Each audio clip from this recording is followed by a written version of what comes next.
አማራ ክልል ላይ ግጭት ማርገብ ነው እየተከናወነ ያለው ጦርነት ነው እየተካሄደ ያለው አንዳንድ ወገኖች ህገ መንግስቱ ይሻሻል ሊሉ ይችላሉ አንዳንዶቹ አይሻሽ ምን አገባው መከላከያ ስትፈልጉ አሻሽሉት እስኪሻሻል እንጠብቃለን ግጭት የሚሊሻ ስራና የፖሊስ ስራ ነው መከላከያ ምን ያደርጋል ፍርድ ቤት የወሰነባቸውን ፖሊስ ያዛቸውን ወይ አስገድዶ በመድፈር ወይ ነፍስ በማጥፋት ምናምን ያዛቸውን እንዲታረሙ ያደረጋቸውን በማስለቀቅ ነው ፋኖነት ወይ ጥቂት ታጣቂዎችን በአንድ ጊዜ ማንበርከክ የሚችል መከላከያ ሰራዊት የለንም ወይ መከላከያ ሰራዊት የኔ ነው ብሎ አምኖ ይሞግታል ፖለቲከኛም ቢሆን ምናምን እኔ እርሶ ቤት ልደበቅ ስመጣ የእርሶ ፈቃድ ያስፈልገኛል ስለዚህ የታጠቀው ኃይል ሊደበቅ ሲሄድ የደበቀው አካል አለ ፋኖ የሚለጥፎ በፋኖ ስም ፋኖ በሉኝ ይላል አንልም እኛ እንጠነቀቃለን ለህዝብ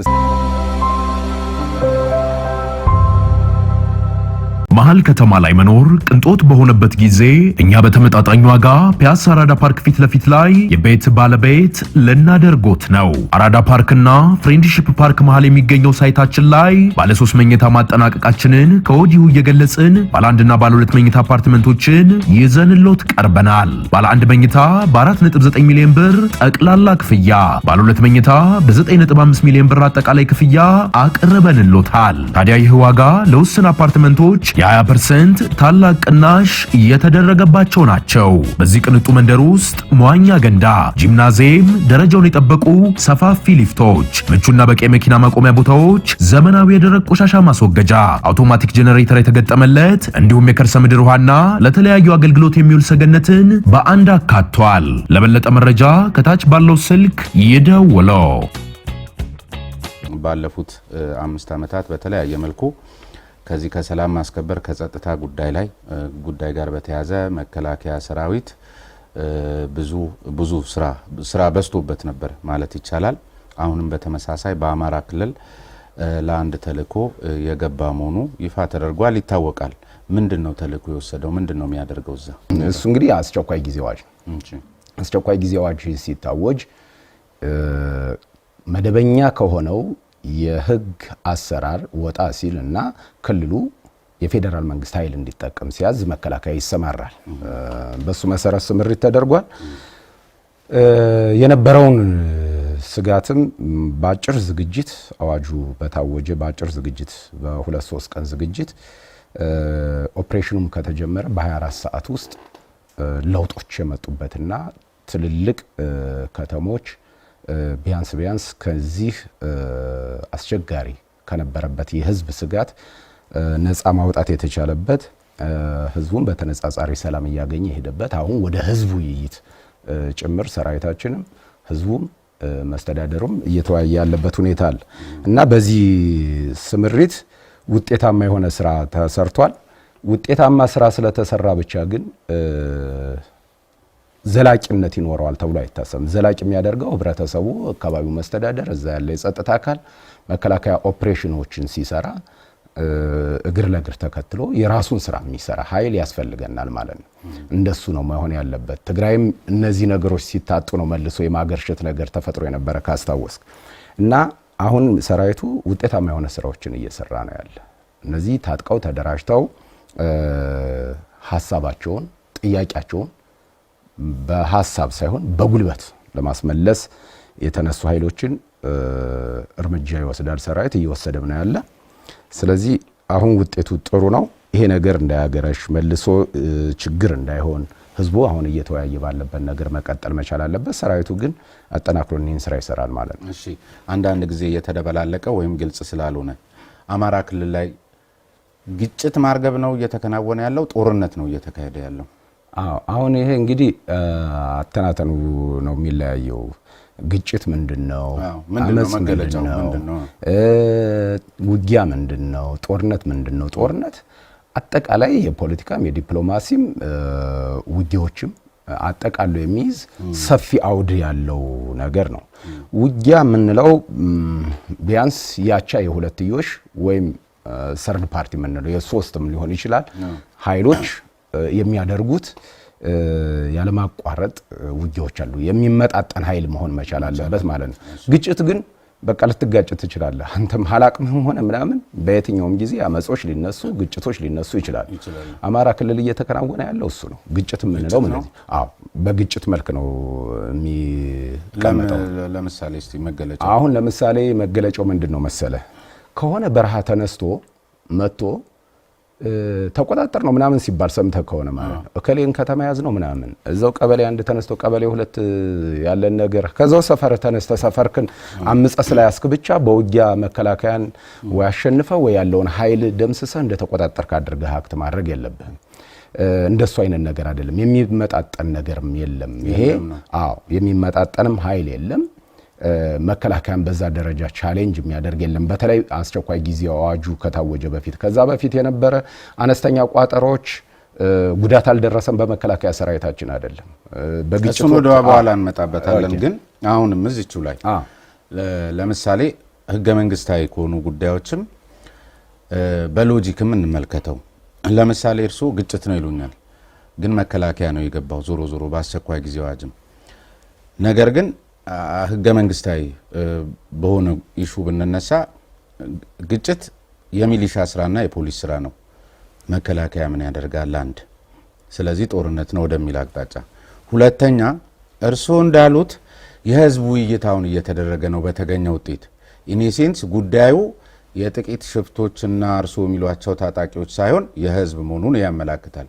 ምክንያቱም ከህዝብ ጋር መወያየትን ምን አመጣው ከታጣቂዎቹ ጋር እንጂ ከህዝብ ጋር እስከተወያያችሁ ድረስ የህዝብም እጅ አለበት፣ ህዝቡም ነው አጠቃላይ የተቆጣ ወደሚል የሚወስደን። ሁለተኛ ለአንድ የመንደር ሽፍታ የአስቸኳይ ጊዜ አዋጅን የሚያህል ድረስ መሄድን ምን አመጣው? አስቸኳይ ጊዜ አዋጅ ሲታወጅ እዚህ በጣም ውክቢያ ውስጥ ስትሆኑ አጠቃላይ እንዲህ ማህበራዊ ሚዲያውን ምናምን ስናይ ያ ሁሉ መቼም ጥቂቶች የሚያሰራጩት ሊሆን እንደማይችል ስለሚገመት እንደገና ደግሞ ቀደም ሲል ያው ጥያቄያቸውን በጉልበት ለማስፈጸም የሚል ነገር አንስተውልኝ ተልእኮ ወስዳቸዋል ምናምን። ነገር ግን እርሱ ማለት ተመጣጣኝ ኃይልም አይደለም የሚል ነገር ስላነሱልኝ እና ተመጣጣኝ ኃይል ካልሆነ ምንድነው ጠቅላላ ነገሩን በ24 ሰዓት በአንድ ሳምንት ውስጥ ጨርሳችሁ ሰው ወደ ስራው የማይገባው እስከዛሬ ድረስ እነዚህን የጥቂት ታጣቂ ኃይሎች ከሆነ ጥቂት ታጣቂዎችን በአንድ ጊዜ ማንበርከክ የሚችል መከላከያ ሰራዊት የለንም ወይ? ካልሆነ ግን ወይም እነሱን ማንበርከክ የሚችል ሰራዊት የለንም ወይም ከጥቂቶች በላይ ነው ነገሩ ወደሚያስብል አቅጣጫ ስለሚወስድ ግጭት የሚለው ድምዳሜ ያስኬዳል ወይ? አሁን እንግዲህ ምንድነው እንደ ያተናተኑ ነው። በፕሮፓጋንዳው መስክ ካየም ሰፋ አድርገን ልናየው እንችላለን። ምንድነው በፕሮፓጋንዳ ሰለባ የሚሆን የህብረተሰብ ክፍል የለም።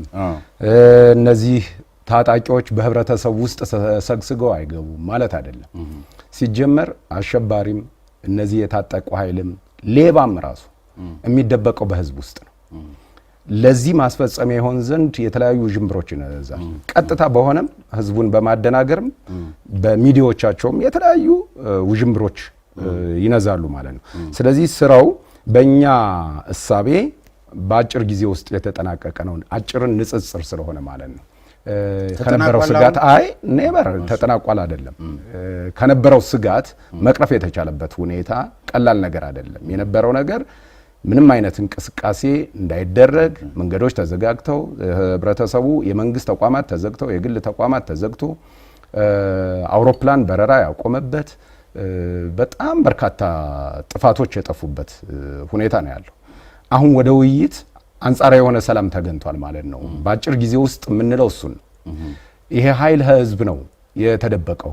ይሄ ኃይል ከህዝብ አውጥተህ ለመምታት መከላከያ ይችላል፣ ምንም ጥያቄ የለውም። ግን ደግሞ እነዚህ በስርዓት ህዝቡን አሳምነህ በሰላም ከገባ በሰላም ካልገባ እንዴት ለይቼ መተዋለሁ የሚል ደግሞ የራሱ ጥበብ ያስፈልገዋል ማለት ነው። እሱን ለማድረግ መከላከያ አቅም አለው፣ ያደርገዋል። የጊዜ ጉዳይ ነው እንጂ ከማድረግ ወደ ኋላ አይልም ማለት ነው።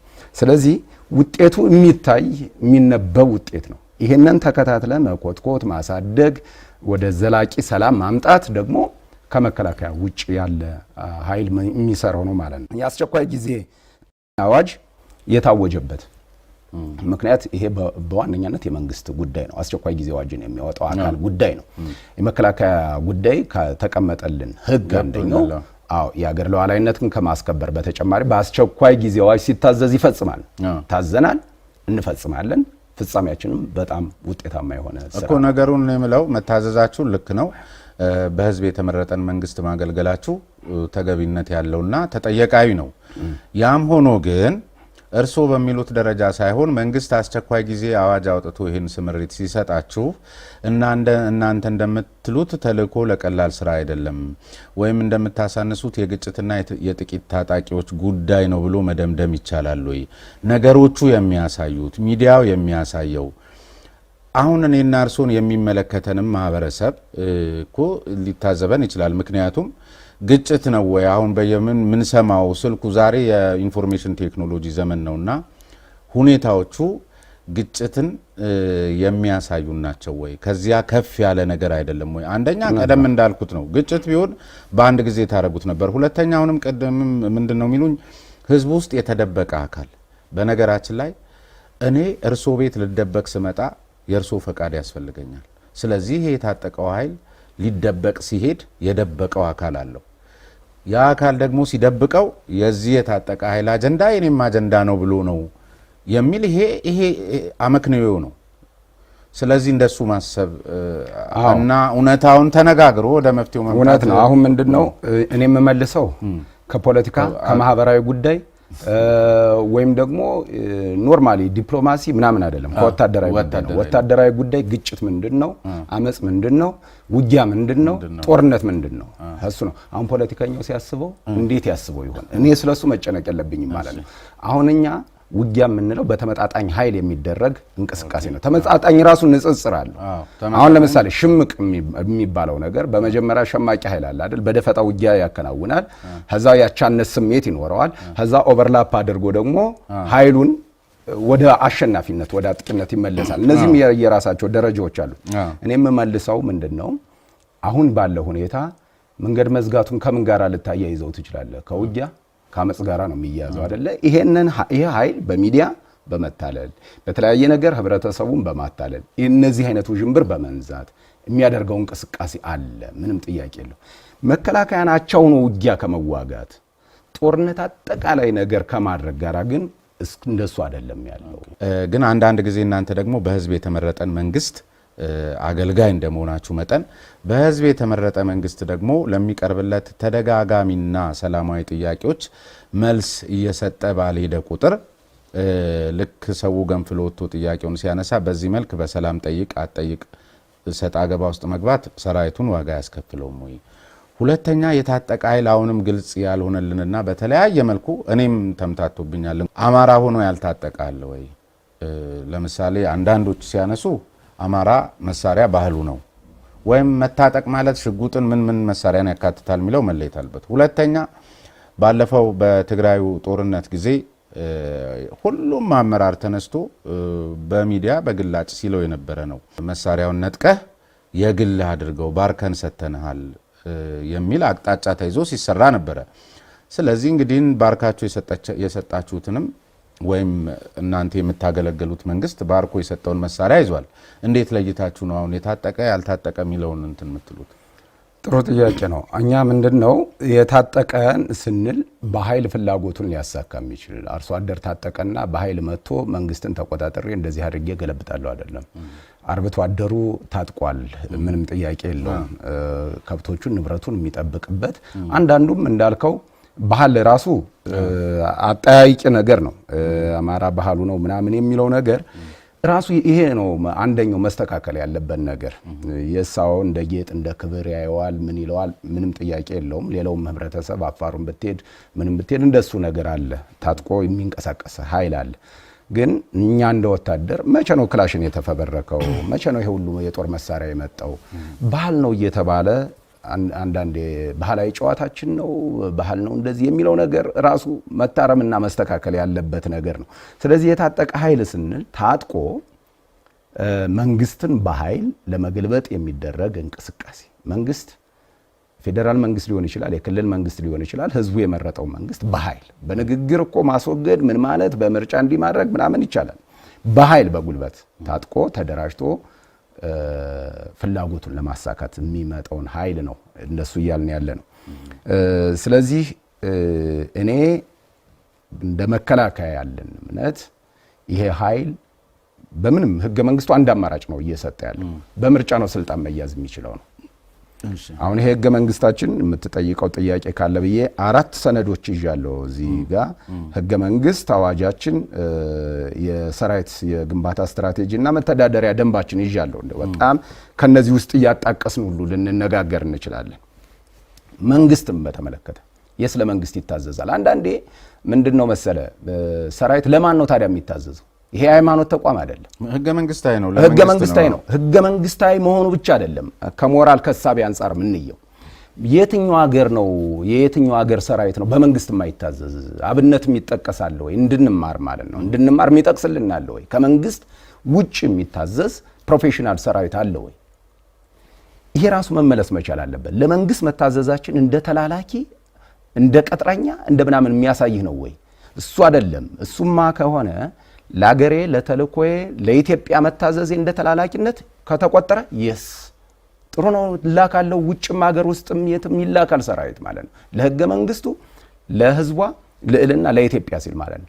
መላላክ ትክክለኛ ትርጉሙ ከሆነ ግን እየተሰፈረልህ በውጭ በታሪካዊ ጥላቶቻችን እየተሰፈረልህ ምሰራ ከሆነ ኮሎኔል አሁን ይሄኛውን አንዳንድ ጊዜ ሰራዊቱን ከህዝብ ለመነጠል የሀገር ሉዓላዊነት የሁላችንም የህልውና ጠባቂ የሆነውን አካል ለማጠልሸትና ከህዝብ ለማራቅ የሚደረግ የጠላት ሙከራዎችን ትተን ግን በቀናነት የሚያስቡ ሰዎችም እንዳሉ ግምት ውስጥ እስቲ ከተን እንየው።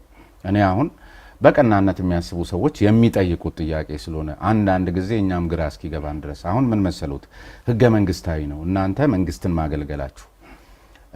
ያም ሆኖ ግን በተለይ እንደኛ አይነት ደሃ ሀገሮች በተግባርም በተለያዩ አደረጃጀቶች ላይ ስለምንመለከት ህገ መንግስቱ መንግስትና ፓርቲ የተለያዩ መሆናቸውን ይተነትናል በብዙ መልኩ።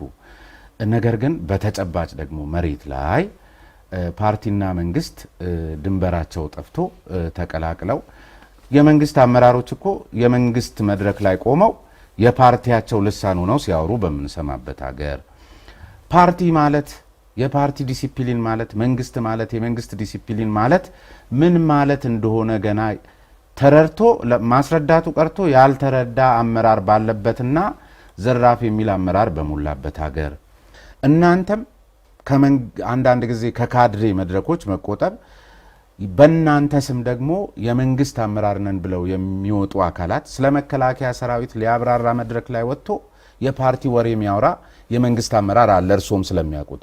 ለዚህ እኮ ነው የሚቀላቅሏችሁ። ይህንንስ እንደ መንግስት አገልጋይ ሆናችሁ ተነጋግራችሁ አታጠሩም ወይ? ስለዚህ በቅንነት ለሚያነሱት አካላት መልስ ይስጧቸው። ጥሩ ነው። አሁን ምንድነው ቅድም እንዳልኩት ፖለቲካዊ ነገር፣ አስተዳደራዊ ነገር፣ ማህበራዊ ነገር ጉዳይ መፈጸም ያለበት ከሚመለከተው አካል ነው። እኛ ምንም ጥያቄ ኑር ምንም የትኛውም ጥያቄ ኑር በኃይል አትንጡ ነው የኛ ዋነኛው መሰረት። በአገር ውስጥም ሆነ ከሀገር ውጪ ልንሰጥ የምንችለው ሚሽን የሀገርን ሉዓላዊነት ዳር ደንበር የህዝብን ክብር ማስጠበቅ ነው የሰራዊት ዋነኛ ነገር። አሁን ስላልከኝ ነገር እንንጣ። እዚህ ህገ መንግስት ላይ ይሄ እንግዲህ በጣም ጥሩ ነገር ስላለ ነው። እዚህ ህገ መንግስት ላይ የሚያነሳልን አንቀጽ 51ን እንይ። በጣም ግልጽ አድርጎ ነው የሚያስቀምጠው። ባይዘው የፌደራል መንግስት ስልጣንና ተግባር ይላል። አንደኛው የተቀመጠችው ህገ መንግስቱን ይጠብቃል ይከላከላል አይደለ? ከዛ ደግሞ የሀገርና የህዝብ የመከላከያና ደህንነት እንዲሁም የፌደራል መንግስት የፖሊስ ኃይል ያደራጃል፣ ማደራጀት ብቻ ሳይሆን ይመራል ይላል። ይሄ ደግሞ 6 ላይ የተቀመጠ ነው። ስለዚህ በመንግስት እንታዘዛለን። ከዚህ እነሳና እንዳልከው ደግሞ ጠቅላይ ሚኒስትሩ ምን ይላቸዋል? እኔ ጠቅላይ ሚኒስትር ስለነበሩ አይደለም ይሄ ህገ መንግስት ይወጣው 74 ላይ አንቀጽ 74 ላይ የሚያስቀምጠው አለ። አንድ ላይ የሚያስቀምጠው ርዕሰ መስተዳደር ናቸው። ከዛ ደግሞ እንደገና የሚኒስትሮች ምክር ቤት ሰብሳቢ ናቸው። የጦር ኃይሎች ጠቅላይ አዛዥ ናቸው ይላል። እይ እንግዲህ አሁንም አሳያለሁ። አዋጃችን ደግሞ እኔ ያልኩት ያለው እውነት ነው። ልመጣ ነው ወደሱ እመጣለሁ። አዋጃችን የሚያስቀምጠው ደግሞ አንድ ነገር ልነግር ብዬ ነው አስተሳሰሪ። የጦር ኃይሎች ጠቅላይ ኤታማዦር ሹም ስልጣንና ተግባር ይላል። ይሄኛውን ምን ህጋዊ መሰረት አለው ከዚህ ህገ መንግስት ጋር እናነጻጽር? ምክንያቱም ሰፋ አድርገን ማብራራት ስላለብን ነው። በአንቀጽ 55 ለተወካዮች ምክር ቤት ለህዝብ ተወካዮች ምክር ቤት የሰጠው ስልጣን ህግ ያወጣል ነው የመከላከያን ጨምሮ። በሱ ስልጣኑ መሰረት የተወካዮች ምክር ቤት ይሄንን አዋጅ ያወጣልን የመከላከያን አዋጅ። ከመከላከያ አዋጅ ውስጥ የጦር ኃይሎች ጠቅላይ ኤታማዦር ሹም ስልጣንና ተግባር 6 ነጥቦች አሉት። አንደኛው ምን ይላል? 5ኛውን ላንብብልህ በነጋሪት ጋዜጣ ምንም ስለሚታወቅ ማለት ነው። የጦር ኃይሎች ጠቅላይ አዛዥ መመሪያና ውሳኔ መሰረት በማድረግ ሰራዊቱን ያዛል፣ ያዋጋል ይላል። የጦር ኃይሎችን ጠቅላይ አዛዥ የጠቅላይ ሚኒስትሩን መመሪያ ማዕከል አድርጎ ጦር ያዘጋጃል፣ ያዛል ይላል። ማንም ኤታማዦር ሹሙን ማለት ልብ በል። ስለዚህ ስልጣን የተሰጠው የጠቅላይ ሚኒስትሩን ማለት አሁንም ሰውን ብቻት እንዳንገ የጦር ኃይሎች ጠቅላይ አዛዥ የጦር ኃይሎች ጠቅላይ አዛዥን ትእዛዝ ሰምቶ ኤታማዦር ሹሙ ያስፈጽማል። አሁን ቆይ እንዲመጡልኝ የሚፈልገው በትክክል መለሱልኝ። አሁን እዚህ ሀገር አሁን ያሰብን ያለነው እርሶ ሲመልሱትን ሲሰጡኝ ይሄ ለማጠልሸት የሚሄደውን እንቶ እውነት ነው እሱን ክሊር ለማድረግ ይሄን አንደኛ ይሄ ክሊር ያልሆነለት ማህበረሰብ አለ። ሁለተኛ ጠቅላይ ሚኒስትሩን ጠቅላይ አዛዡን ኤታማዦር ሹሙን እንተዋቸው። ዝም ብለን ወረዳ ክፍለ ከተማ እኛ የዕለት ተዕለት የምንገለገል ሰዎች የፓርቲና የመንግስት ድንበር የጠፋበት ግቢ እናያለን። ለምሳሌ አሁን አንድ ክፍለ ከተማ እርሶ ሲሄዱ ፓርቲውም መንግስትም ተቀላቅለው ነው የምናገኛቸው። ስለዚህ ከዚህ ተነስቶ ሰው ይሄንን ህገ መንግስታዊ ስልጣን አቢዩዝ እየተደረገ ነው ብሎ አስቦ ይሄን ለሚላችሁ አካል እንዳልሆነም ይሁን እንደሆነ ይንገሩት ነው እንጂ ህገ መንግስታዊነቱ ላይ ምንም ጥያቄ የለም። በዚህ መሰረት ሰራዊታችን ግዳጁን ይፈጽማል። የግዳጅ አፈጻጸም መመሪያው እንደገና ደግሞ የሚያዘም ምንድነው? ለምሳሌ እዚህ ያስኩል ልንገርህ። እዚህ ግዳጅ ስንፈጽም ጠቅላላ ኤታማዦር ሹሙ ያዘዘው ለአንድ ወታደር ይደርሰዋል። ግዳጅ ስትፈጽም እንዲያደርግ መመሪያን ትእዛዝን በዚህ በተሰጠው አዋጅ መሰረት ማለት ነው በእያንዳንዱ ኬስ ይገኛል። ግዳጁን ሲፈጽም ከሰራዊት አንግል አንጻር አይቶ ይፈጽማል ማለት ነው። ለአካል ጉዳተኞች፣ ለሴቶች፣ ለህፃናት ምን ጥበቃ ማድረግ እንዳለበት ከዚህ በቀጥታ ከላይ የታዘዘው እስከታች ድረስ እንዲደርሰው ይደረጋል። በእያንዳንዱ አሁን አማራ ክልል ለምሳሌ ግዳጅ ሲፈጽም፣ ትግራይ በነበረ ጊዜ፣ ምዕራብ ኦሮሚያ ግዳጅ በሚፈጽምበት ጊዜ፣ የውስጥ ችግሮች በሚያጋጥሙ ጊዜ አሁን እንግዲህ ፖለቲከኛው ያቀላቅለዋል ከሆነ ፖለቲከኛውን ነው መጠየቅ ያለበት ሰው ማለት ነው። እሱንማ በፖለቲካዊ ነገር ፍቱት። ሰራዊት እዚህ ውስጥ ምን አገባው? ለምሳሌ አንዳንድ ወገኖች ህገ መንግስቱ ይሻሻል ሊሉ ይችላሉ። አንዳንዶቹ አይሻሻል ምን አገባው መከላከያ? ስትፈልጉ አሻሽሉት፣ እስኪሻሻል እንጠብቃለን። እኛ ጸጥታን ነው የምናስከብር። አይሻሻልም ካላችሁም የእናንተ ጉዳይ ነው። አገሬ እስክትሻሻል አልጠብቅሽም አልላት። አገራችን እስክትሻሻል ምን እንጠብቃታለን? ስትሻሻል ምን እንጠብቃታለን? መጪው ጄኔሬሽን ህገ መንግስቱ ማሁን ባለበት እንጠብቀዋለን፣ ሲሻሻል ምን እንጠብቀዋለን። ስለዚህ መሆን ያለበት ነገር ምንድነው? የቄሳርን ለቄሳር እንዲባል የአስተዳደሩን ለአስተዳደር፣ የፖለቲከኛውን ለፖለቲከኛ፣ የወታደሩን ለወታደር መስጠት ነው። ፖለቲከኛው መሀል ከተማ ላይ መኖር ቅንጦት በሆነበት ጊዜ እኛ በተመጣጣኝ ዋጋ ፒያሳ አራዳ ፓርክ ፊት ለፊት ላይ የቤት ባለቤት ልናደርጎት ነው። አራዳ ፓርክና ፍሬንድሺፕ ፓርክ መሃል የሚገኘው ሳይታችን ላይ ባለ 3 መኝታ ማጠናቀቃችንን ከወዲሁ እየገለጽን ባለ 1 እና ባለ 2 መኝታ አፓርትመንቶችን ይዘንሎት ቀርበናል። ባለ 1 መኝታ በ4.9 ሚሊዮን ብር ጠቅላላ ክፍያ፣ ባለ 2 መኝታ በ9.5 ሚሊዮን ብር አጠቃላይ ክፍያ አቅርበንሎታል። ታዲያ ይህ ዋጋ ውስን አፓርትመንቶች የ20% ታላቅ ቅናሽ የተደረገባቸው ናቸው። በዚህ ቅንጡ መንደር ውስጥ መዋኛ ገንዳ፣ ጂምናዚየም፣ ደረጃውን የጠበቁ ሰፋፊ ሊፍቶች፣ ምቹና በቂ መኪና ማቆሚያ ቦታዎች፣ ዘመናዊ የደረቅ ቆሻሻ ማስወገጃ፣ አውቶማቲክ ጄኔሬተር የተገጠመለት እንዲሁም የከርሰ ምድር ውሃና ለተለያዩ አገልግሎት የሚውል ሰገነትን በአንድ አካቷል። ለበለጠ መረጃ ከታች ባለው ስልክ ይደውለው። በላሽው ውጊያ የሚነሳበት ግጭት የሚነሳበት እኮ አንድ ቁጣ ሲኖር የህብረተሰብ አንድ የሆነ ችግር ሲኖር ነው። ምንም ጥያቄ የለውም እኮ እሱ ችግር የሚመለስበት አግባብ ግን በኃይል አይደለም። ለምሳሌ ስላመመህ ብቻ ያልሆነ መድኃኒት አትወስድም። መድኃኒቱን ያውም የሚያዘው ዶክተር ያልተማረ ልምድ የሌለው በቅርብህ ያልሆነ አይቶህ ያልመረመረ ሰው ሲሰጥ ደግሞ አደጋው ከባድ ነው። ስለዚህ ጥያቄዎች ሲኖሩ የህዝብ ጥያቄዎች አግባብነት ባላቸው ነገር መፈታት መቻል አለበት። የሚስተካከል ህግ ካለ የሚስተካከል አፈጻጸም ካለ ህብረተሰቡ ወዘው ነው ታግሎ ምሁራኖች አሉት ህብረተሰቡ የተለያዩ የማህበረሰብ ክፍል አለ ወዘው ማጥራት መቻል አለበት። እሱ መንገድ ግልጽና ሰላማዊ መንገድ ነው። ሰላምን በማደፍረስ በኃይል ግን መከላከያ ጋር ግጭት ይፈጠራል። ስለዚህ የሚያበላሸውን ለይቶ ቀደም ሲል ያልኩት አለ ህገ መንግስታዊ ጉዳዮች አሉ። አንድ የመንግስት አመራር ህዝብ በተሰበሰበበት መድረክ ላይ ለምሳሌ አሁን የአማራ ክልልን ላይ ያለውን ሁኔታ ብንወስድ ስለናንተ ያወራ ስለ ሰራዊት ሲጀመር ምን አገባውና ነው የካድሬ ርዕሰ ጉዳይ ላይ የናንተን የሚያነሳው? ለምንድን ነው የምታነሳው ማትሉት? እሱ ሲቀላቅላችሁ እኮ ነው ሰው የሚቀላቅላችሁ። አሁን በሰሞኑ ላይ በምንመለከተው ስለ መከላከያ ሰራዊታችን ልዕልና፣ ታማኝነት፣ ህገ መንግስታዊ ጠባቂነት የሚወራበት መድረክ ላይ የሚያወራው ሰውዬ መንግስትን ወክሎ መሆኑን ይረሳውና እንደ ፖለቲከኛ አንድን ህዝብ እንደ ህዝብ ይፈርጃል፣ ይተነኩሳል ወዘተርፈ። ትናንት እንኳን እንደ መንግስት በተጋበዘ የአሸንዳ በዓል መድረክ ላይ ፖለቲካ ሊያወራ የሞከረን ሰውዬ የመከላከያንም ስም እየጠራ ተመልክቻለሁ። ህዝብን የሚፈርጅ የሚያንቋሽሽ እንዲህ በሚሆንበት ጊዜ ያውና ያውናችሁ ስለሚሉ ሰዎች ይሄ እኮ ነው አሁን እናንተን መረዳት ውስጥ እንዳንከት እንዲህ አይነትም አካላት አሉና በመንግስት መስመራችሁ ትገናኛላችሁ። እኛን የተመለከተ አንዳሽ ጉዳይ ካለ ጠቅላይ ኢታማዦር ሹሙና ካለ ጠቅላይ አዛዡ ውጪ መናገር የተከለከለ ነው የሚል ቀይ መስመር ለምንድን ነው ማይሰመረው? ሁሉም እየተነሳ እኮ ስለ መከላከያችን ጀግንነት በሚያወራበት መድረክ እኮ ነው እየፈሰሰ ሌላ ትንኮሳ ውስጥ የሚገባው። ይሄን ጊዜ ሰዎች አንድ ናቸው ምናምን ቢሉ ምን ይገርማል? የእናንተም ችግር ነው ነው። አዎ አይ ጥሩ ነው። መከላከያንም ጨምሮ እንደዚህ ተንኳሽ ንግግር የሚናገሩ የመንግስት ባለስልጣናት አውቶማቲካሊ እርምጃ ወሰዱ የሚል ህግ የለንም። ራሱን የሚያርምበት ራሱ ያርማል። እኛ ህግ ተከትለን ነው የምንሰራ። እከሌ አባበለው የሚባል ባለስልጣን ተንኩሷል ህዝብንና አክሽን ውሰድ የሚል የለንም ህግ። አንደኛ ሲጀመር ይሄንን የሚያስተካክለው ህብረተሰቡ ነው።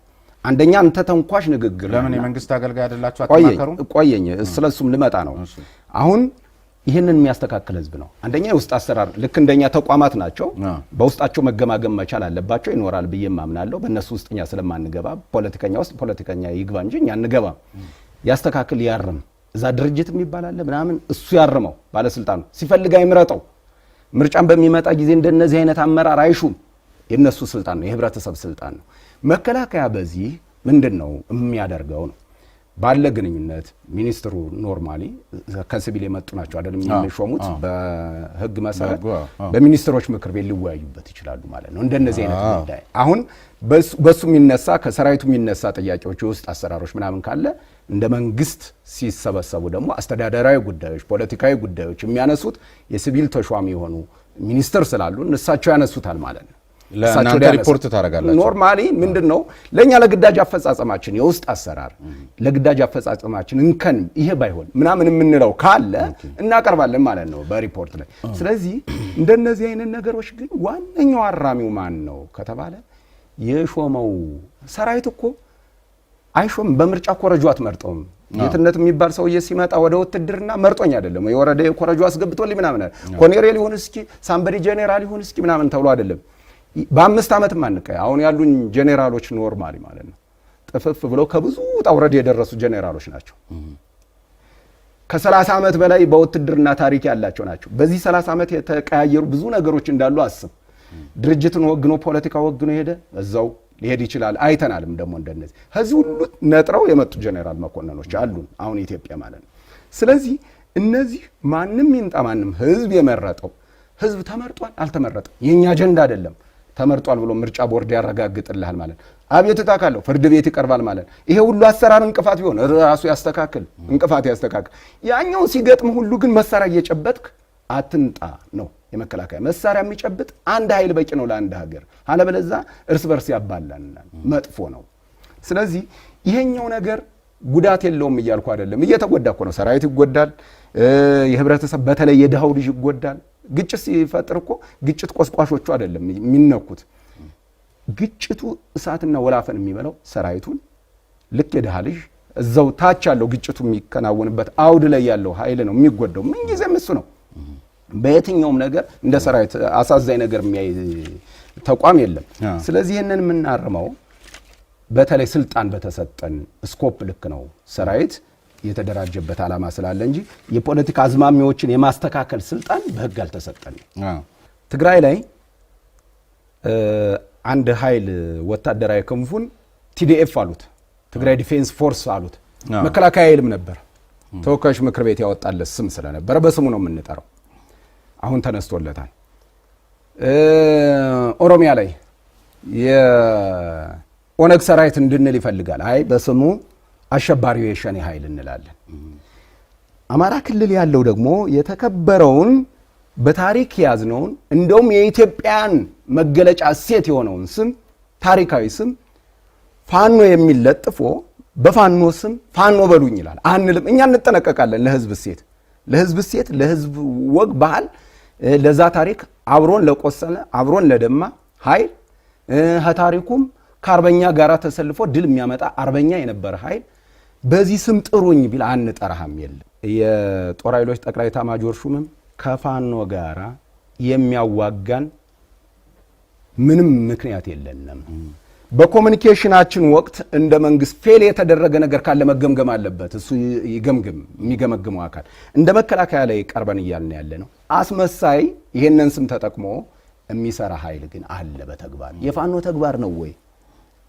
ያ ተግባር ነው ወይ? አይደለም። በታሪክ እንደምናውቀው እንደተዘመረለት ይሄ ነገር አይደለም። በተግባር መንገድ እየዘጋ ከወረዳ ወረዳ እንዳይገናኝ፣ ከወረዳ ዞን እንዳይገናኝ፣ ከዞን ክልል ከተማ እንዳይገናኝ ማድረግ፣ አርሶ አደር እንዳያርስ ማድረግ፣ የአማራ ክልል ፍርድ ቤት የወሰነባቸውን ፖሊስ የያዛቸውን ወይ አስገድዶ በመድፈር ወይ ነፍስ በማጥፋት ምናምን የያዛቸውን እንዲታረሙ ያደረጋቸውን በማስለቀቅ ነው ፋኖነት ወይ? እሱም በማድረግ ነው ፋኖነት የሚረጋገጥ። ይህ ኃይል አይደለም። ስሙን ፋኖነት፣ አርበኝነት፣ ወጣትነት ከሆነ ነገ ይሄ ኃይል እኮ መከላከያን የሚቀላቀለው ኃይል ይሄ ነው። ስለዚህ ይህንን እነሱ እንድናጠለሸው ባዘጋጁልን ወጥመድ የምንገባ ኃይሎች አይደለንም። እንደ መከላከያ ነው አቋማችን እንጂ እነሱ የሚጋብዙት ይሄንን ነው። ሚዲያውም እኮ ጭምር ነው። ሚዲያውም የመንግስት ሚዲያም በለው የግል ሚዲያም በለው 3 አይነት ነገሮች አሉት በእኛ የሚዲያ ሞኒተሪንግ ስራ ማለት ነው። አንደኛው ነገር የስ መከላከያ አሁን ቅድም ሲባል እንደነበረው መከላከያን የመከላከያ ሰራዊታችን ብሎ የሚገልጽ የኔ ብሎ የሚገልጽ ኃይል አለ የራሱ እንደሆነ። ይሄ መከላከያ ሰራዊት ከፈረሰ አገር እንደሚፈርስ ስለሚያውቅ ማለት ነው። ከትግራይ የሆነ ኃይል መጥቶ ከአማራ የሆነ ኃይል መጥቶ ከኦሮሚያ የሆነ ኃይል መጥቶ መከላከያ ሳይኖር አገር ትኖራለች ኢትዮጵያ ትኖራለች ብሎ የማያስበው ኃይል የሚዲያ አካልም ይሄንን በውል ተገንዝቦ መከላከያ ሰራዊቱ የኔ ነው ብሎ አምኖ ይሞግታል። ፖለቲከኛም ቢሆን ምናምንም እኔም እኛ ያልኩ ነው። በጣም አሪፍ ነው። እሱ ነው የሚገባው። የመንግስት ሚዲያ ሆነህ የግል ሚዲያ ሆነህ በዋዥ የተቋቋምኩ ነህ መከላከያና በትግራይም ሲሆን በአማራም ሲሆን በኦሮሚያም ሲሆን እከሌ ገጠሙ ልክ የዩክሬንና የራሻ ጦርነት እዛ ሆነው እንኳን በእኛ ላይ ምን ጉዳት እንዳደረሰ ይታወቃል። የከሌ ብለህ አግልለህ እንደ ተመጣጣኝ ኃይል ፈርጀህ ታስተላልፋል። እኛ ገለልተኛ ነን እንደዚህ ይባላል እንዴ? ሚዲያውም እኮ አይኖርም። መከላከያ ካሉ እንደው ዝም ብዬ ለማንሳት ያህል እናንተም በሰዓቱ እኮ ወይም እንዲታረሙ ለምሳሌ በትግራዩ ጦርነት ጊዜ እኚህ አሁን የሚሏቸው አካላት ነበሩ እንዳሻቸው ሲንፏለሉ የነበሩት።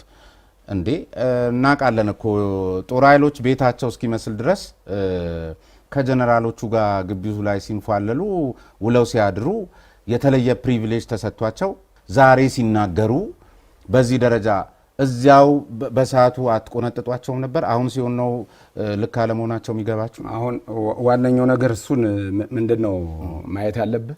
ጀግና በባህሪው ማለት ነው። መሪዎቻችን ጀግኖች ናቸው። በባህሪው ሩሩ ነው። አንተ ዜጋ ነህ፣ ሂድና አግኛቸው፣ አግኝተህም ታውቃለህ። አሁን ጄኔራል ባጫ ጋራ ንግግር አድርጋል፣ በቃ ያምንሃል፣ ይጠጋሃል፣ ምንም እንትን የለውም። ኖርማሊ በሆነ መስመር ተገናኘ። ዩኒፎርማችን የለበሱ ሁሉ እኮ አሉ። ዩኒፎርማችን ኢትዮጵያን አርሚ የሚለውን ዩኒፎርም ለብሶ ዛሬ መከላከያን በአንድ በኩል ፈርጆ ይሄዳል። ይሄ ሌላ ያውቀሰው። አሁን ምንድነው መሰለ እኔም የማውቃቸው አሉ በግል እኮ በስራዬ ምክንያት እኔም የማውቃቸው በጣም የምንከባበር ሰዎች አሉ አይደለ? አሁን ሌላ መስመር ይዘው የምንተዋወቅ የነበርን ሰዎች የኦነግ ሰራዊት ነው የሸኔ ሰራዊት ነው የከሌ ሰራዊት ነው እያሉ ስም ሰጥተውታል። ይሄ ትክክል አይደለም ነው። ሁለተኛው ኃይል ምንድን ነው መሰለ? ሁለተኛው ኃይል እያጣቀሰ የሚናገረው ኃይል ነው። ሶስተኛው ለዓላማ ነው። ዓላማው አገር ማፍረስ ሊሆን ይችላል። የተሰፈረለት ገንዘብ ሊኖር ይችላል። መሪዎቻችን ባይዘው ወይ ያዳምጡ። መሪዎቻችን ሂድና ሞኒተር አድርግ እንደ ሳምንት ሰራዊቱን የሚወቅስ ሚዲያ ሞኒተር ብታደርግ ወይ የጠቅላይ ኤታማዦር ሹሙን ወይ የምክትል ኤታማዦር ሹሙን ፎቶ ይለጥፉና በቃ በለው ነው። ደንበር መጠበቅ ሰፈር መጠበቅ የምትለው ልብ በል። ደንበር ላይ ያለው ወታደር ብቻ አይደለም፣ ማዕከል ላይ ያሉ መሪዎችን እንደ አቅሚቲ ስበት ማዕከል አድርጎ ለዓላማው አገር ለማፍረስ ይህንን ሰራዊት ለማፍረስ ተግተው የሚሰሩ ሰዎች አሉ። ኢላማ አድርገው ማለት በየቀኑ እነዚህን የተቋሙ ከፍተኛ አመራሮች ሳይተቹ አይውሉ። ግን ደግሞ ካነሱት አይቀር በአስቸኳይ ሽፋን እንድትሰጡን የሚል ደብዳቤ ወደ አየር ኃይል ተልኮ ወጥቶ የሚል አንድ የሰማሁት ነበር አሁን በሚሏቸው ሚዲያዎች።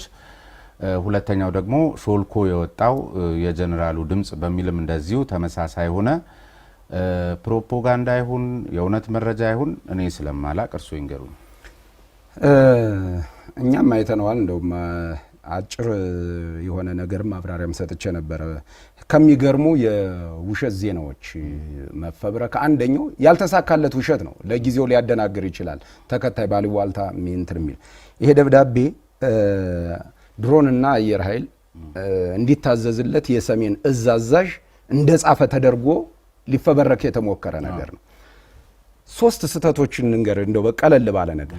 አንደኛው ስህተት የአየር ኃይልም ሆነ የመካናይዝድ ድጋፍ በምትፈልግበት ጊዜ እንደሆነ ቢሮክራሲ በደብዳቤ አይደለም የምትጽፈው።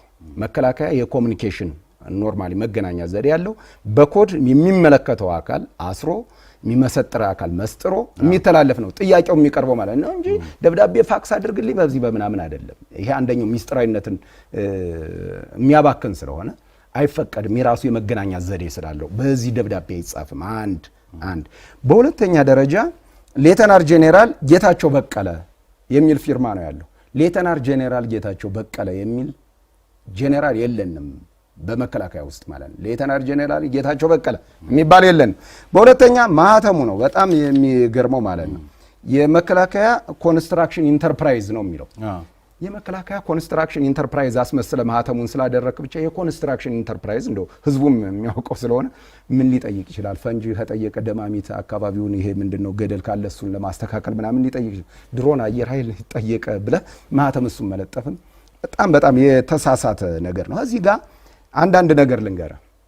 ለምሳሌ ቅድም መከተሉንም ጠቅላይ ኤታማዦር ሹሙንም እንዳነሳውልህ ጄኔራል ሰይድ ትኩዬን የሚባሉ አሉና አሁን አንድ አረብ ሀገር ወታደራዊ አታሹ ነው ከሄዱ ቆይተዋል። ግን አሁንም ድረስ እናያቸዋለን ፎቶአቸውን። ቁስለኛው ሞልቷል፣ ቁስለኛ ሆስፒታል ሞልቷል ምናምን ሲጎበኝ እሱን ፎቶ ያመጣል። አርካይቭ ላይ መጠቀም ትችላለህ አሁን ያሉበትን ሁኔታ ማለት ነው። ሜጀር ጄኔራል ግርማ ክበበው የሞጣው ልጅ ይላል። ሞጣን እኮ በስም አልሆነ በስተቀር አያውቀውም። እሳቸው እዚህ አዲስ አበባ ላይ ሰራዊታቸውን አዲስ አበባ ዙሪያ ሰራዊታቸውን እያዘጋጁ ምን ያሉ ሜጀር ጄኔራል ናቸው። የብርጋዴር ጄኔራል ማዕረግ አድርገው ለጥፈው ነው እንደዛ የሚለው። ብርጋዴር ጄኔራል ጌታቸው አሊ ተሰው ይላል። የምስራቅ አፍሪካ ተጠባባቂ ብርጌድ አዛዥ ናቸው። እዚሁ ነው ቢሮአቸው ያሉት ማለት ነው። አሁን ይሄንን በተግባር አይተ ማጋለጥ ከኛም ኖርማሊ ምንድነው መሰለ ለሚወራው ወሬ ሁሉ መከላከያ በዚህ መልስ መስጠት የለባትም። አሁንም ዘርዝረን አንዘልቀውም። ግን አሁን እኔ አንድ ግራ አይገባኝ የጌታቸው ምናምን ካልሆነ ያ ማህተም ወይ ማህተሙ ፎርጂድ ከሆነ ፎርጂድ ነው በማለት በቂ አይደለም ወይ ነው። አለበለዛ ግን ፈንጂ አምካኝ ከሆነው መስሪያ ቤት የሚሆን ግንባታ ከሚሰራው መስሪያ ቤት የሀገር መከላከያ በሚል ስም ማህተም ከወጣ ሻጥር አለ ማለት ነው። ዞሮ ዞሮ ሊዞርባቸው የተዘጋጀ አካል አለ ማለት ነው። እርስዎ እንዲነግሩን እኛ የምንፈልገው እዚህ ሻጥር ውስጥ የተገኙ አካላት ይሄ እርምጃ ተወሰደባቸው ነው። ይሄ ካልሆነ ደግሞ ወይ ፎርጂድ ነው የሚለውን ነው። ከዚያ ውጪ ግን ይሄ ማህተም የእንትና ስለሆነ አየር ኃይል እንዲህ ሊያዝ አይችልም ምናምን የሚለው ማብራሪያ ሌላ ትርጉም ይዞ ነው የሚመጣው። ከሆነ ወይ ፎርጂድ ነው እንዲሉ ወይም ደግሞ ይሄንን ሻጥር የሰራው አካል ላይ ወሰዳችሁትን እርምጃ ይንገሩ።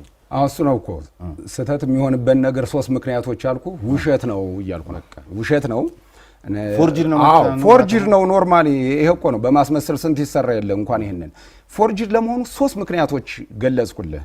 እንደገና ይሄንን በማስተባበል የራሱ የመስሪያ ቤቱ አስተባብሏል።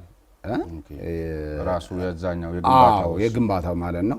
በሁለተኛ እኔም መግለጫ ሰጥቻለሁ። ስለዚህ በዚህ ፎርጅድ ሾልኮ የወጣው የጄኔራል አበባውን ባይዘወይ እኒህ ጄኔራል በመጀመሪያ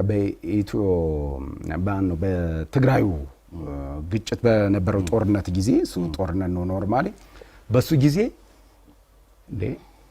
ከተመለሱ ጥቂት ጄኔራል መኮንኖች ውስጥ አንዱ ናቸው።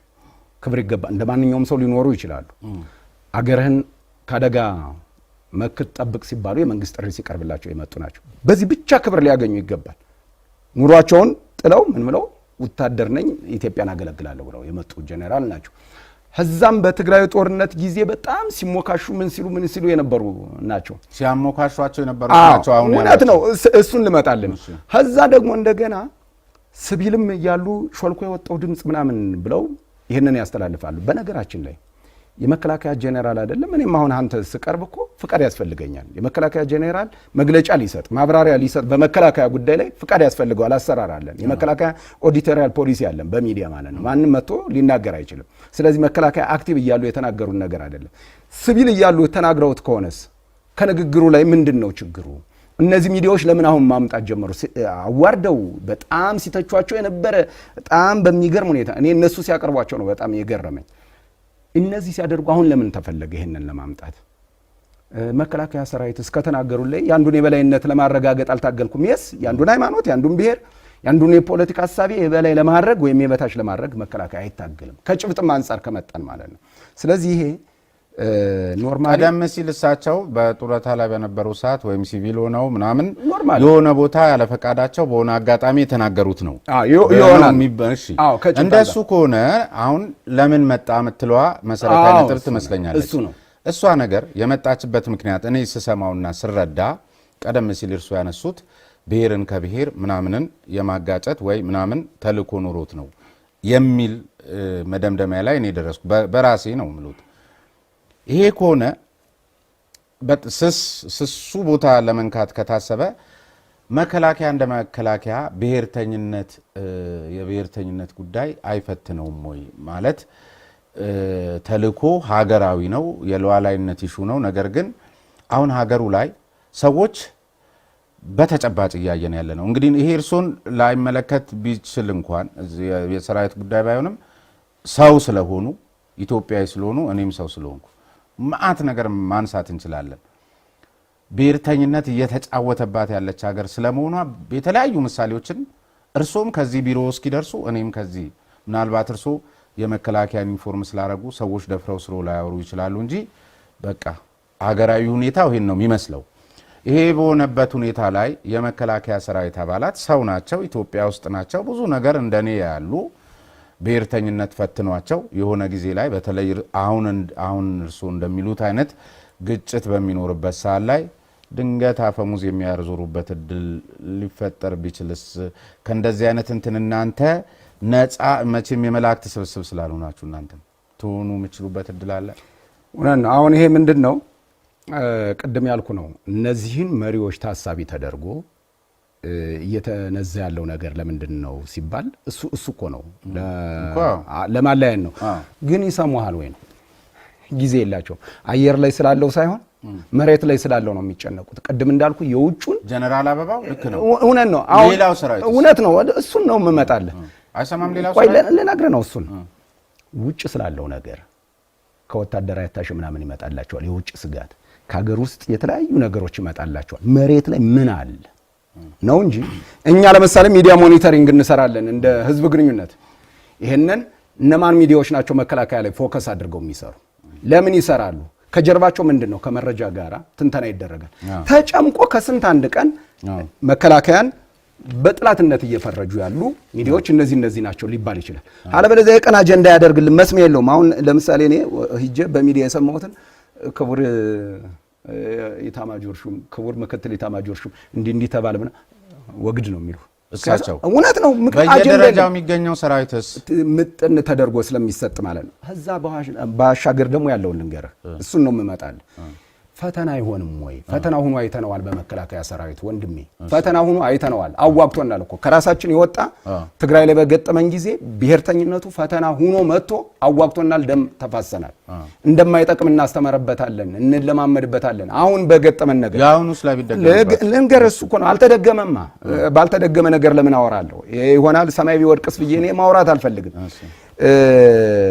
አሁን ኦሮሚያ ላይ ሸኔ የሚባለው ኃይል ሲነሳ የኦሮሞ ጄኔራል የሆኑ በብሔራቸው ኦሮሞ ልበል እንግዲህ ማለት ነው ቢሄዱ ኖሮ ትግራይ ገጥሞን እንደነበረው በትግራይም በመቶዎች የሚቆጠሩ እኔ ኢትዮጵያዊ ነኝ ብሎ መስዋዕትነት የከፈለ ጓዶቻችን አሉ ይሄዱት እንዳሉ ሁሉ ማለት ነው። ልክ ኦሮሚያ ላይ ግጭት ሲገጥምህ ሰፈርህ ተነስተው ወደ ኦሮሞ የምትሄድ ከሆነ አማራ ላይ አሁን ግጭት ገጠመ የአማራ ጄኔራልና ምናምን መሀል ከተማ ላይ መኖር ቅንጦት በሆነበት ጊዜ እኛ በተመጣጣኝ ዋጋ ፒያሳ አራዳ ፓርክ ፊት ለፊት ላይ የቤት ባለቤት ልናደርጎት ነው። አራዳ ፓርክና ፍሬንድሺፕ ፓርክ መሀል የሚገኘው ሳይታችን ላይ ባለ 3 መኝታ ማጠናቀቃችንን ከወዲሁ እየገለጽን ባለ 1 እና ባለ 2 መኝታ አፓርትመንቶችን ይዘንሎት ቀርበናል። ባለ 1 መኝታ በ4.9 ሚሊዮን ብር ጠቅላላ ክፍያ፣ ባለ 2 መኝታ በ9.5 ሚሊዮን ብር አጠቃላይ ክፍያ አቅርበንሎታል። ታዲያ ይህ ዋጋ ለውስን አፓርትመንቶች የ20% ታላቅ ቅናሽ የተደረገባቸው ናቸው። በዚህ ቅንጡ መንደር ውስጥ መዋኛ ገንዳ፣ ጂምናዚየም፣ ደረጃውን የጠበቁ ሰፋፊ ሊፍቶች፣ ምቹና በቂ የመኪና ማቆሚያ ቦታዎች፣ ዘመናዊ የደረቅ ቆሻሻ ማስወገጃ፣ አውቶማቲክ ጄኔሬተር የተገጠመለት እንዲሁም የከርሰ ምድር ውሃና ለተለያዩ አገልግሎት የሚውል ሰገነትን በአንድ አካቷል። ለበለጠ መረጃ ከታች ባለው ስልክ ይደውለው። ከፍተኛ መኮንን እዛ ገጥሞ እንደነበረ ቢገጥመን ኑሮ አሁን ያገኘነው አንጻራዊ ሰላም ይኖር ነበር ወይ? የሪፎርሙ አንድ ውጤት የሚባለው እሱ ነው። ገለልተኛ ሆነ ከብሔር ከሃይማኖት ከፖለቲካ ሐሳብ ገለልተኛ ሆነ ስራ ነው። በዚህ የሚጠለፍ ሰው ካለ እነዚህ ቅድም ያልኩ ጄኔራሎች በብዙ ፈተና ነጥረው እዚህ የደረሱ ናቸው አይደል?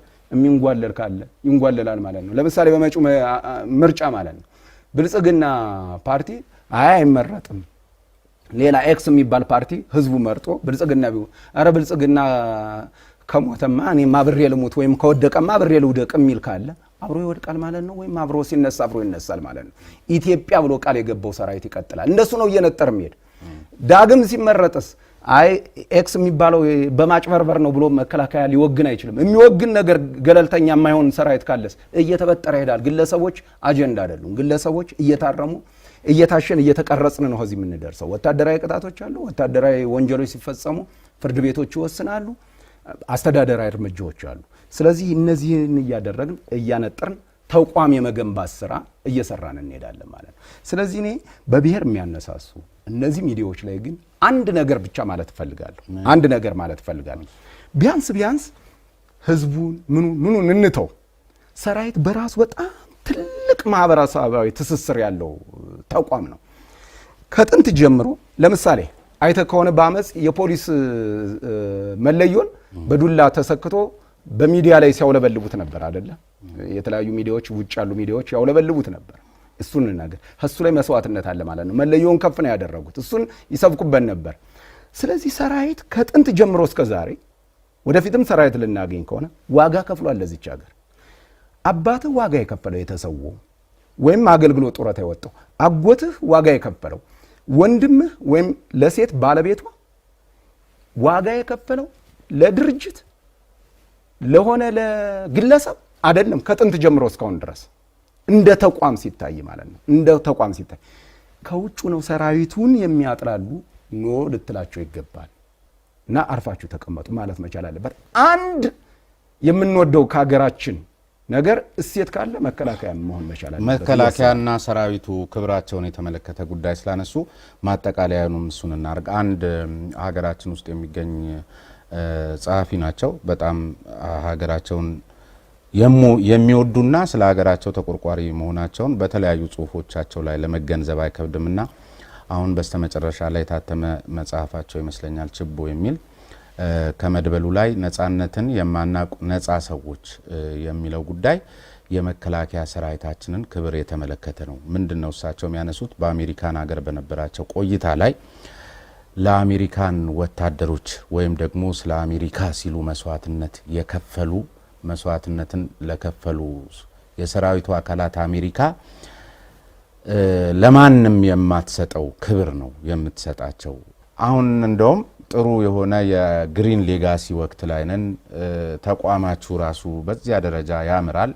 አዲስ አበባን በተመሳሳይ በተለያየ መልኩ መዋቢያ ስፍራዎች እየተሰሩ ነው። ነገር ግን የታለ የሰራዊቶቻችን ለኢትዮጵያ መስዋዕትነት የከፈሉ ሰራዊቶቻችን መካነ መቃብር የታለ ስም ዝርዝራቸው ምን ማለት ነው ይሄ የሚል ጥያቄ አንስቶ እንደውም ይሄ ጥያቄና ይሄ አደራ ለጋዜጠኞችና ለታሪክ ተመራማሪዎች ተዋለው ስላለ እኔ የመጀመሪያው አደራ ተወጪሉንና ይሄን ጥያቄ ላቅርብ። የታለ መካነ መቃብር ስፍራቸው ክብራቸው? በጣም ጥሩ ነው። ምንድነው በእኛ ኖርማሊ መተዳደሪያ ደንባችን ላይ አንድ ሰራዊት በሚሰዋበት ጊዜ ግንባር እንዴት ነው ቀብሩ መፈጸም ያለበት የሚል ኖርማሊ አለን ስርዓት። እንደገና በየደረጃው ቀብሩ እንዴት ይፈጸማል የሚል አለ። እሱ አጠቃላይ ከባህላችን ጋራ ምንም ሃይማኖት ጋራ ታይቶ መሰራት ያለበት ወደፊት ስራ ነው ያልከው ነገር ምንም ጥያቄ የለውም። አንድ ቦታ ላይ መካነ መቃብር ስምን ዘርዝረ ምን ብለህ ከሃይማኖት ከምን ከባህል ከምን ይፈቅድልናል ወይ ከሌሎቹ ስላየን ይሄ ታይቶ ተጠንቶ መደረግ መቻል አለበት። ክብር መስጠት አለብን። የስ ምንም ጥያቄ የለው። ወታደር ከዚህ በላይ መከበር መቻል አለበት። የማህበረሰብ ንቃተ ህሊና እያደገ በሚሄድበት ጊዜ ከዚህ በላይ ዋጋ የሚከፍል ሰው እንዲመጣ ወጣት እንዲመጣ መከባበር መቻል አለብን። ይሄ ምንም ጥያቄ የለው። አሁን እሱ ነው የተገላቢጦሽ ሆነ። ይሄ መካነ መቃብር ያልከው ምናምን ነገር በውጭ የምናየው ይቅርና እንደ በሌብላችን ጀግናን በሚያከብርበት ስታንዳርድ መቼ ሆነን አሁን እየሆነ ያለ እኮ ሰራዊቱ ጋር የሚያላትሙት ወጣት ልንገር ካለ ደሞዝ የሚፋለም ነው ይሉታል። ካለ ምናምን የሚፋለም አንተስ በምንድነው እየተዳደርክ ያለው? እሱ ሲሰዋ እሱ ሲሞት እናት አባት ዋይ ብለው ነው የሚቀር። ልጅ ካለው ዋይ ብሎ ነው የሚቀር። ምንም መጦሪያ ሳይኖራቸው ያዋጓል። አንተስ እንደሱ ነው ወይ ውጭ ነው የምታዋጋው? የዩቲዩብ ብር ላይ ትከፍላለህ ወይ? ለተሰውት ታመጣለህ ወይ? ትከፍላቸዋለህ፣ ትሰጣቸዋለህ። እንደው የሚያፋልሙትን ወጣት የሚያነሳሱትን ወጣት መከላከያ የምትችሉትን ልንገሩት። የምትችሉትን በጣም ቀላል የምር ከሆነ የምር በመከላከያው የሚመካ መንግስትም ካለን ለምሳሌ ለሟች ሰራዊት ቤተሰቦች ቅድሚያና ክብር መስጠት፣ እናንተ በቁማችሁ ላላችሁት ወታደሮች ሌላ ኃላፊነት ላይ ስላላችሁ ዛሬ ኮርሶ ሜዳኮ ቀበሌ ይሰለፋሉ አይደል? ክፍለ ከተማ ይሰለፋሉ። እንደኔ ተራ ጠብቀው ነው የፈለገ ዛም መሬት አስተዳደር ሂዱ ምናምን አንደኛ እንዲገቡ እድል አይሰጡትም። አውቶቡስ ላይ የሚነሳሉት የለም። የመከላከያ ሰራዊት ልብስ ለብሶ እንደኔ ተንጠልጥሎ ይሄዳል። እሱን ማድረግ አይቻልም? እንደው ለዚህ ዕውቀት ይጠይቃል፣ ገንዘብ ይጠይቃል። ይቻላል። ድንቅ አስተሳሰብ ካለ አሁን ለምሳሌ ባለፈው ተደርጓል እኮ መከላከያው ስለሚዋዥቅ እንዳይመስልህ እሳቢያችን ስለሚዋዥቅና የሚመሩንን ስለማናውቅ ነው እንጂ ለመከላከያ ክብር ቆማለሁ ብሎ እጁን በደረቱ አድርጎ ሲያደርግ ለሰጠው ከውጭ መጡ ዲያስፖራዎች ምናምን ለምትሰጡት ሰርቪስ እናከብራቸዋለን ሲሉ ልጆቻችን ዩኒፎርም ለብሰን ትምህርት ቤት ስናደርስ የነበረ ክብር በጣም የሚገራርሙን ለውጦች እኮ መጥተው ነበር። እሱ እያደገ ይሄድ ነበር። ሰራዊት አገልግለ ስትወጣ ጡረታ የወጡ ጄኔራሎች፣ ጡረታ የወጡ ከፍተኛ አመራሮች ወታደር አገልግሎ እንዴት ነው የሚስተናገዱት? አሁን ጡረታ እኮ ወጥቷል። አገልግሎ እንዴት ነው በመስተዳደሩ የሚስተዳደሩት? እንደ ህዝብ በደል ይደርስባቸዋል። ግን ኢትዮጵያን ተሸክመው ጡረታም ቢወጣ እስከ ዕለተ ሞቱ ድረስ ኢትዮጵያን አይበድል። በጣም የሚገርመው የዚህ ሰራዊት ዲሲፕሊን እኮ እሱ ነው። ልክ የቀድሞ የኢትዮጵያ ሰራዊት እምንለምንባት ሀገር እንኳን እንድትኖረን እንፈልጋለን እንዳትፈርስ እንደሚሉት ሁሉ ማለት ነው። እምንለምንባት ሀገር ለምነዋል፣ ምን ብለዋል? እንደዛ ሁሉ የሰራዊት ዲሲፕሊን ይሄ ነው። ጥብቅ ነው። ጥብቅ የሆነ ዲሲፕሊን አለውና ለዚህ ሰራዊት ለማይዘርፍህ፣ ለማይገልህ፣ ለአንተ ክብር እቆማለሁ ብሎ ለሚሰዋ ኃይል ክብር መሰጠት መቻል አለበት። መንግስት በዚህ አስተዳደሩ፣ ጋዜጠኞች እንደናንተ አይነት ሚዲያዎች በጣም መሰራት መቻል አለበት። ተቋማችንም ይሄንን ድጋፍ ያደርጋል። ባይዘው አሁን አዲሱ ጠቅላይ መምሪያ አካባቢ የሚታሰበው አንደኛው እሱ ነው። ወታደራዊ ሙዚየሞች እንዲስፋፉ ይፈልጋሉ። እነዚህን ነገር ሐውልቶች እንዲቆሙለት ያስፈልጋል። በተለይ ከእርስ በርስ መገዳደል ወጥተን ወደ እውነተኛው ሰላምና እድገት መሄድ ስንጀምር እነዚህ ነገሮች እየመጡ ይሄዳሉ። ተተኪም ማፍራት የሚቻለው በዚህ ይመስለኛል። የተከበራችሁ ተመልካቾቻችን እንግዲህ ከኮሎኔል ጌትነት አዳነ የሀገር መከላከያ ሚኒስቴር የህዝብ ግንኙነት ኃላፊ ጋር የዛሬው የነበረን ቆይታ ይመስል ነበር። አዘጋጅና አቅራቢ ስሜነ ባይፈርስ ነኝ። ኮሎኔል ጌትነት አዳነን በእናንተ በዋልታ ነጻ ሀሳብ ተመልካቾች ስም ከልብ ነው የማመሰግነው። ሳምንት በሌላ እንግዳ በሌላ ርዕሰ ጉዳይ